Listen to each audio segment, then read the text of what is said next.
सर्वत्र संस्कृतम चैनल में आपका स्वागत है। आज हम लोग पिछले वर्ग से आगे बढ़ेंगे और पिछले वर्ग में हम लोग कर्ता ज्ञानम का एक वचन का ज्ञान प्राप्त किए थे। आज हम लोग एक वचन को बहुवचन में परिवर्तित करने का ज्ञान प्राप्त करेंगे, अर्थात एक वचन और बहुवचन का ज्ञान प्राप्त करेंगे। उसके बाद एक वचन और द्विवचन का ज्ञान प्राप्त करेंगे।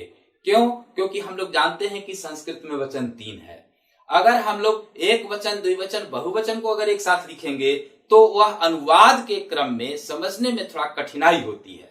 इसलिए सरल पद्धति के कारण हम लोग एक वचन को बहुवचन का ज्ञान प्राप्त करेंगे और एक वचन का चूंकि ज्ञान प्राप्त कर लिए हैं, इसलिए आज मुख्य रूप से हम लोग को बहुवचन को समझना है पहले, उसके बाद हम लोग द्विवचन को समझेंगे।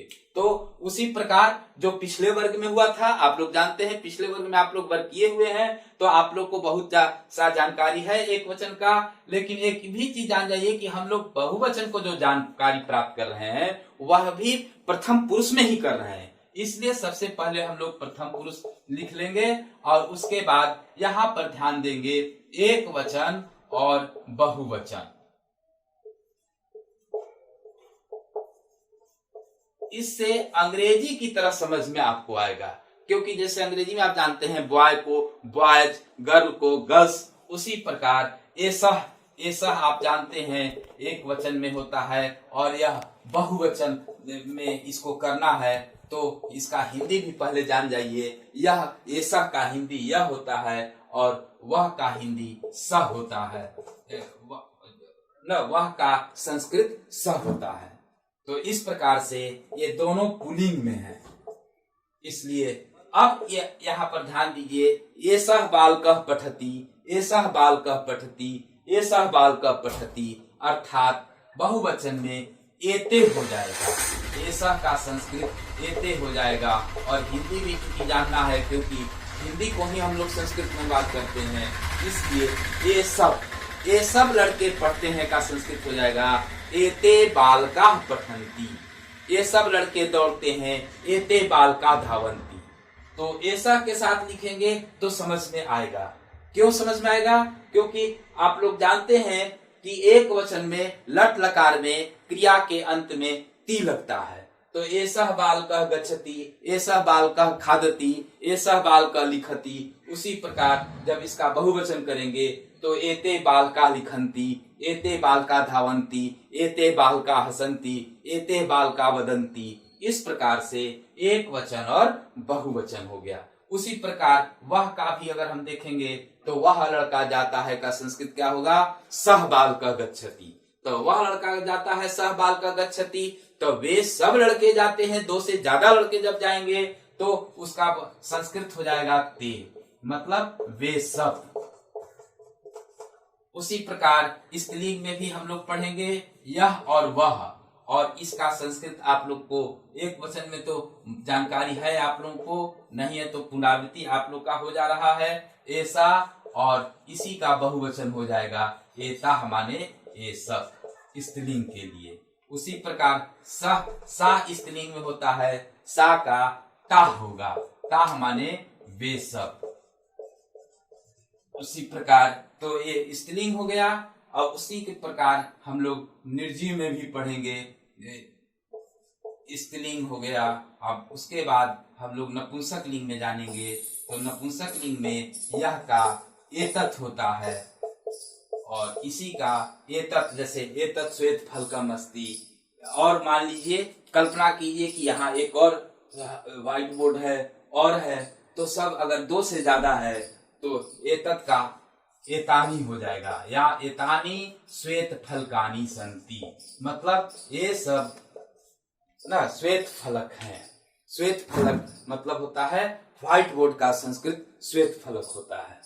और दूर के लिए, जैसे मान लिए दूर में कोई चित्र है तो तत् चित्रमस्ति, तच्चित्रमस्ति, तच्चित्रमस्ति।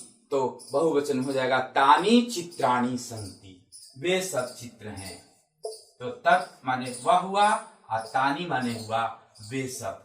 तो आज आप यह जानकारी प्राप्त कर रहे हैं कि एषः का बहुवचन एते, सह ते, एसा, एताः, सा, ताः, एतत्, एतानि, तत्, तानि।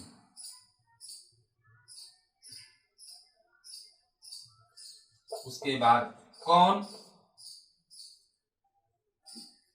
एक बार मैं आप लोगों को पुनः पुनरावृत्ति कर दे रहा हूं। जैसे देखिए, ऐसा ऐसा बाल का पठती, ऐसा बाल का पठती, ऐसा बाल का पठती, तो इसी का बहुवचन होगा एते बालकाः पठन्ति, एते बालकाः लिखन्ति। ये सब लड़के लिखते हैं। उसी प्रकार सह बालका लिखती, तो बहुत से जब लड़के हैं तो ते बालकाः लिखन्ति हो जाएगा।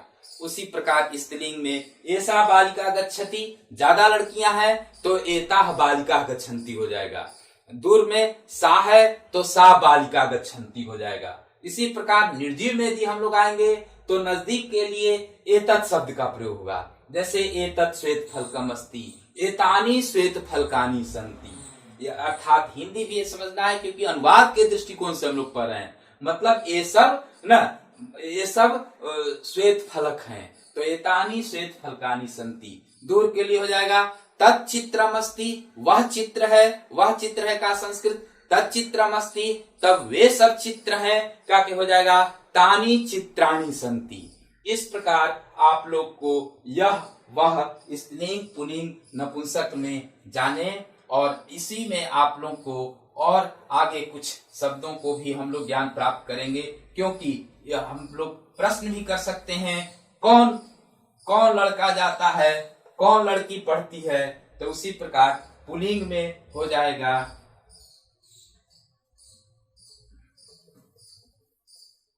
पुल्लिंग में प्रश्न जब पूछा जाएगा तो एक वचन में आप लोगों को मैं बताया हूं पिछले वर्ग में कह होता है, कह बाल कह पठती, कह बाल कह खादती, कह बाल कह वदती। एक वचन में होगा, तो इसी को हम लोग बहुवचन में यदि प्रश्न करेंगे तब कह का हो जाएगा के बाल का गच्छन्ति, कौन सब। क्योंकि आप देखते होंगे संस्कृत के पुस्तकों में प्रश्न निर्माण रहता है, तो प्रश्न निर्माण के लिए कह जानना आपको जरूरी है एक वचन में, और इसी का हम लोग बहुवचन में के जानते हैं। के बालकाः गच्छन्ति, के छात्राः पठन्ति, के शिक्षकाः गृहात् आगच्छन्ति। अर्थात कौन सब शिक्षक घर से आते हैं। तो उसी के बाद अगर स्त्रीलिंग में हम लोग जाएं तो का होता है, का माने कौन सब। उसी प्रकार निर्जीव में किम होता है, किम का संस्कृत बहुवचन में कानी होता है। इसको भी हम लोग कौन सब कह सकते हैं। और ये पुल्लिंग हो गया, ये स्त्रीलिंग और नपुंसकलिंग। इसी प्रकार आप लोग और आगे देखें, आगे हम लोग बढ़े थोड़ा, तो जो का संस्कृत अगर आप जानते हैं, मैं बताया हूं एक वचन में यह, तो यह का बहुवचन हो जाएगा ये सब, मतलब जो सब। स्त्रीलिंग में या हो जाएगा और इसका बहुवचन या होता है, और निर्जीव में यत का यानी होता है।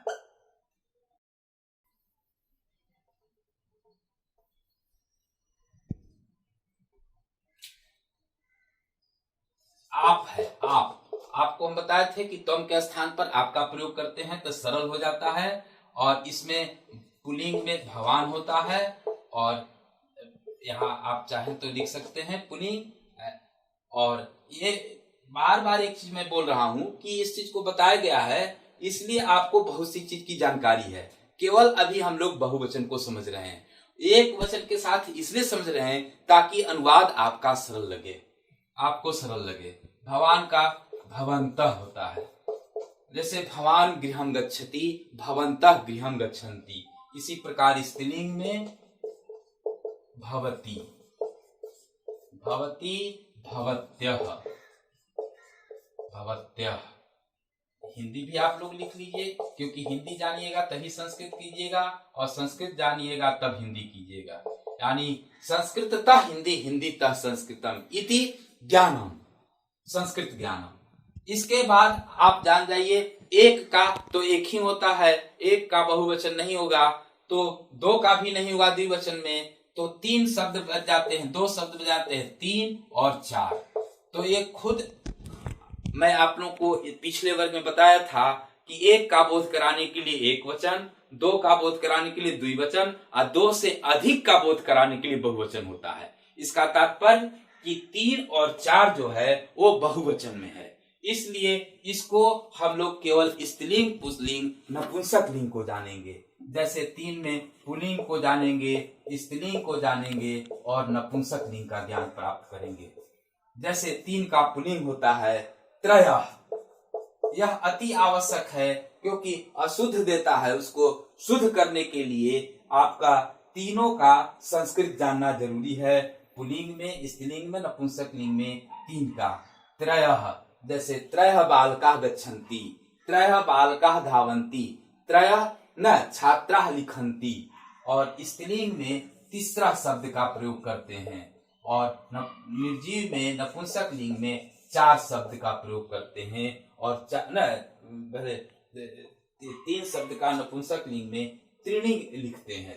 त्रीणी होता है त्रीणी, जैसे 3 फल गिरते हैं, मान लीजिए अनुवाद रहेगा 3 फल गिरते हैं। अगर आप इसका संस्कृत नहीं जानेंगे तो अनुवाद नहीं बनेगा। त्रीणी फलानि पतन्ति, न 3 पुस्तकें हैं, त्रीणी पुस्तकानि सन्ति। स्त्रीलिंग में उसी प्रकार 3 लड़कियां दौड़ती हैं, तीसरा बालिका धावन्ति। उसी प्रकार पुल्लिंग में 3 लड़के संस्कृत बोलते हैं, मान लीजिए यही अनुवाद आ जाए 3 लड़के संस्कृत बोलते हैं तो त्रयः बालकाः संस्कृतम वदन्ति। तो ये सब छोटे छोटे अनुवाद हैं, क्योंकि आपका बेस जब तक ठीक नहीं होगा आप आगे नहीं बढ़ सकते हैं। इसलिए आधार को तो मजबूत करना ही होगा।